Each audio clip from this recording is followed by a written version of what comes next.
Jayson Tatum, let's talk about him because he had himself a great game on Sunday. Dropped 41 points, 5 rebounds versus the Lakers in a loss. Now, he played so well that LeBron even took to Instagram about it. Here is the quote: "That boy to the left of me is an absolute problem. Keep going, young king." All right, so we know Jayson Tatum is a star.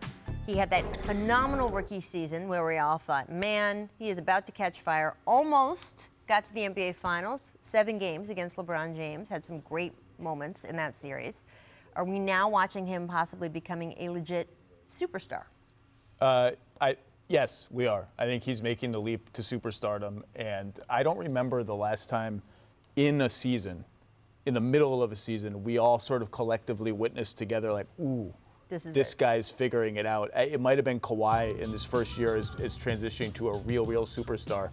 I think that the Jayson Tatum we've seen in the last month has a chance to be a top 10, top 5 player in his career, and that changes everything for the Celtics later and even now, because now he's kind of forced a hierarchy onto their team. Like, they have all these guys who need the ball, this and that, and how's the mix going to be? No. Now they have a number one guy. Yeah. He's the number one guy. And that helps, right? In the playoffs, you got to know how it goes. Yeah, it's in the making. Yeah. And what is this, 3rd year? Mm-hmm. It's that time. It's that time. Before, it took a little bit longer when I was coming out because we didn't get the ball handed to us right away. It took some time. We had to go through a lot. But now these guys coming out rookie season, they're playing 35 minutes, right? So they get in the feel for the game. In his 3rd year, he's blossomed into a superstar. You could just see the confidence over the last month. I went and watched when they played Houston. I mean, this guy was fantastic. The moves that he's doing, the individual, the creativity on the basketball court.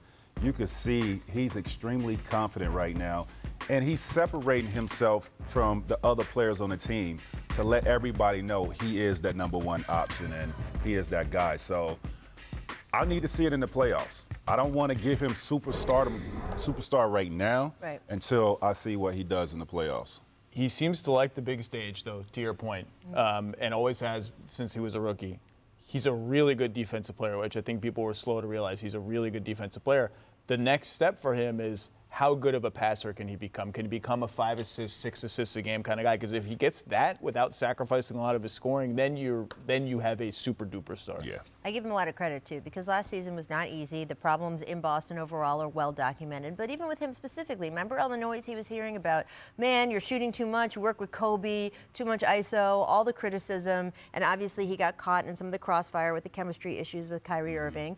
And the fact that he was able to have the presence of mind to not let that derail who he thought he was as a player. He knew he was a star. He knew he could continue to develop. And we have seen that. And I give him a lot of credit for that, too, because some young guys, when it's all crashing in on you, it sets them back. And with him, he didn't develop the way we quite wanted him to last season, but clearly has not set him back in any significant way. He is the real deal. Thanks so much for watching ESPN on YouTube. For more sports analysis and highlights, download the ESPN app. And for live streaming and premium content, subscribe to ESPN+.